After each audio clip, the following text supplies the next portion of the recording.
Time now for the NTV Sports Desk.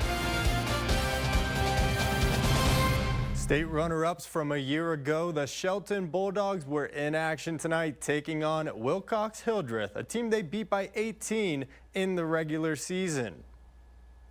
The 18-7 Falcons were looking to start fast and use their length, but the Bulldogs had other plans, using defense as the best offense.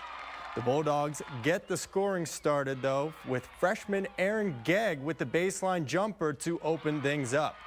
Then Gegg stepping into the passing lane and taking this one coast to coast as the Bulldogs are up 8-2 early. The Falcons storming back early as Emma Donnelly banks that one in for the two to cut the lead 12-4, but the Bulldogs just get going off another steal. The pass up ahead fumbled but recovered as they find the open McKenna Willis, who buries the three ball. She scored 21. And the rout was on after that as Shelton led 25-7 at half and cruised to a 52-22 win. It feels great. I just love playing with these girls, and it just feels good to come down here and get that first win. We've just been working so hard all season. This is really just our goal, and we're just super excited, and we're going to work hard every game. To the final game, 3 seed St. Mary's had their hands full with 6 seed Winot as the freshman Kenna Ogmiller gets the hoop and the foul. Cardinals, trailed by as many as 11, cut the lead to 6 on this bucket by Larissa Ryman. But the Blue Devils come away with the upset, winning it 53-44, and will take on top-seeded Shelton tomorrow. Class B, where the 4-seed York was taking on the 5-seed Scottsbluff, and this was a defensive battle early as Kirsten Portwine with the steal, but couldn't do anything offensively until around the 4-minute mark of the first quarter. Lainey Portwine for 3 and good. And that worked so well, York said, hey, let's do it again, as Lauren Hagedon tickles the nylon from deep to put the Dukes up 6. But the Bearcats answer right back as Peyton Berto with the step-back 3 to cut the lead in half. The Dukes would go on to get the win, however, 38-26, and will take on top-seeded Elkhorn North. I'm Darren Winberg here in the capital city for day 2 of the Girls State High School Basketball Championships.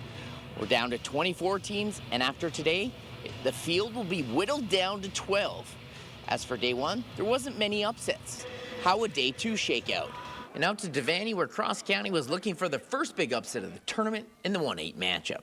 And early on, they were doing just that, crashing the offensive glass as Lindy Kelly gets her own miss, kicks it out to Cheyenne Anderson, who goes baseline for the easy 2. Ensuing Warriors possession, they're going to their bread and butter, though, and it's junior Caitlin Gunther with a nice up and under move. Then off the inbounds play is the junior finishing at the rack with the left hand to push the Warriors lead to 8.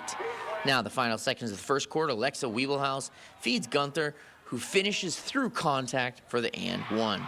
But the Cougars are in the hunt with this baseline 3 from Lindy Kelly to cut the lead to 6 at 16-10. But that would be as close as they would get as Ellie Tramp splits the double team, and the Warriors are dancing to play on another day, doubling up the Cougars 49-27. Let's take a short jaunt over to the vault, where McCool Junction is back in the state tournament for the first time in 20 years, taking on a team that has a standing reservation in Lincoln. But the Mustangs looking like they belong right away as McKenna Yates. She drives, and the bank is open at PBA as she kisses it off the window. And the junior's just getting warmed up, as she's clearly the best player on the floor, and she proves it here with this fall-away jumper. Good. But she's also got some running mates as Shelby Bant buries the jumper as the Mustangs are leading 11-4 early. Second quarter now, Flyers come back. Hey, ref, down in front as Emma Baumgart hits the floater, but they still trailed by 6. Off the miss, it's Yates in transition. Whoop! Behind the back, splitting the defenders, and finishes at the rack for 2 of her team-high 20 points. As the highlight reel continued for Yates with the no-look pass to Bant, but the Flyers, they would fight back, tie this one at the half. Second half, the shot stopped falling for the Mustangs, and they couldn't grab a defensive board as the Flyers are moving on in the mild upset, winning 61-54. For the 6-seed Southern Valley Eagles, taking on the 3-seed GAC. Second half, Eagles trailing by 8 until Brecklin Hammond. She drives, and she's going to feed Bryn Bailey for the bucket. And the Eagles, they're going on a mini run, capped off by this Victoria Bose jumper to cut the lead to 2.